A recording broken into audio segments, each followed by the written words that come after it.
what up, guys? It's Kyle Laston back in the mix. Trap Lord, you know who it is. Hi, Mrs. Strada. Today we're going to be talking about Anthem for Doomed Youth by Wilfred Owen, 1893 to 1918. So let's talk more about Wilfred Owen. Wilfred Owen was a young British officer, and he was really enthusiastic to enter World War I. Now let's think about the bigger picture when I say that. Back in the 1900s, especially in Britain, war was depicted as patriotic and glorious, but in reality, war is less glamorous and more horrific, as we know in recent times. So his encounter with Stegfried Sasson, an older soldier who was cynical about war, and experiencing grueling months in trenches, made Owen realize the reality of war, and it wasn't this glorious thing that he experienced, or he thought war was like. In the first and second line, he writes, "What passing bells for these who die as cattle, only the monstrous anger of guns." So the deaths are marked by gunshots, and these are the opposite of pleasant church bells that he says in the first line. And we can see this as like a tie-in to the contradictions in the expectation in war. So I think this is pathos because it's the imagery of men being slaughtered like livestock, and it's kind of like showing people how these men dying like cattle, and it's really awful, and it makes them more empathetic to these dying soldiers. In lines 9 through 11, he writes, "What candles may be held to speed them all, not in the hand of boys, but in their eyes, shall shine the holy glimmers of goodbyes."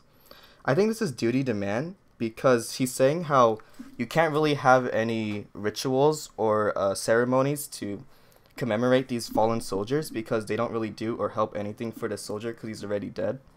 So what he's trying to say is he's trying to bring the experiences of harsh and cruel war to the audience or the people at home because they think that it's still patriotic, while Owen knows and other soldier knows that war isn't how it's seen back in home.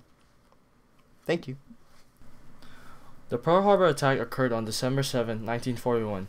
This attack was led by the Japanese because they were infuriated after the United States established an oil embargo on Japan. Before this attack, the United States created the policy of isolation, which isolated the United States from any foreign affairs. However, the attack on Pearl Harbor caused the United States to join World War II. As a response to the attack of Pearl Harbor, President Roosevelt stated, "As Commander-in-Chief of the Army and Navy, I have directed that all measures be taken for our defense, but always will our whole nation remember the character of the onslaught against us." I believe this is ethos because President Roosevelt uses his title as Commander-in-Chief of the Army and Navy to reassure his audience that he is credible. President Roosevelt also stated, "No matter how long it may take us to overcome this premeditated invasion, the American people and their righteous might will win through absolute victory." I believe this is duty to man because he is banding together the American people to fight the common enemy and that encouraging them that they will win. This is John Morris. I'm going to talk about the Virginia Convention speech that was spoken by Patrick Henry. This speech was spoken before the American Revolution, and it was meant to encourage the people to fight for the American Revolution, creating a local military and voluntary military.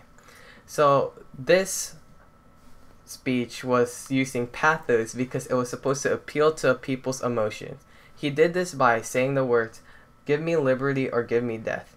This gives the sense that he was willing to do anything and gives emotion to the people by the word death, because death usually relates to sadness.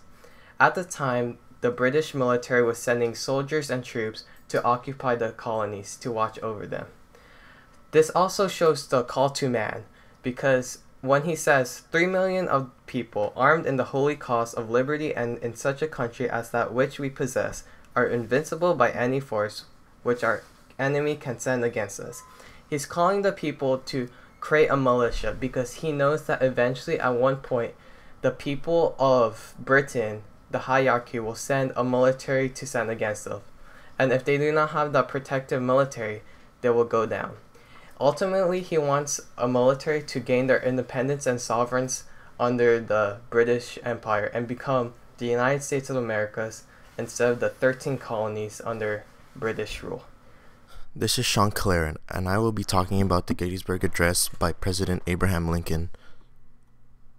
The Gettysburg Address is a speech that motivated the Americans to fight against the Confederacy. President Lincoln uses pathos by delivering this speech at a national cemetery to represent the deaths of the Americans who fought for the country. In the speech, President Lincoln states, "Now we are engaged in a great civil war, testing whether that nation or any nation so conceited and so dedicated can long endure." This shows that this is due to man, since he uses the word "we" to make the people feel that they are involved in the war as much as any other important figure